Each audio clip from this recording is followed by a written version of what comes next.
Okay, this is my BMW i3. This one's 2014. This video is about where to find the wheel lock on the i3. And this might apply to a couple other things, but for the i3 in particular. Anyway, what is the wheel lock? You see we have 5 lug nuts. One is not like the others. This one has a weird shape. These ones are taken off by your normal socket. This one requires a anti-theft lock socket.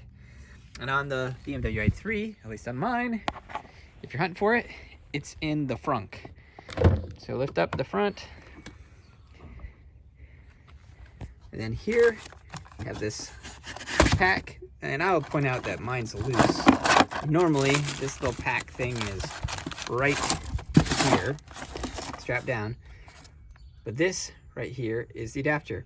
And I imagine you can find it sat in there, or maybe sometimes put right there. But anyhow, this is it.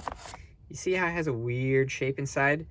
The other thing that's sort of unique is BMW does a pretty good job. They have, I think, about 19, maybe at least, different shapes it could be. And so it'll be keyed to your particular car with a little bit of randomness, right? And so this then puts on this. You put the socket on the end of this, which matches the same socket of the lug nuts, and then you can take off your tire. Okay, well, there you go. This is the key. This is where it's kept in the front of the i3. I hope it helps.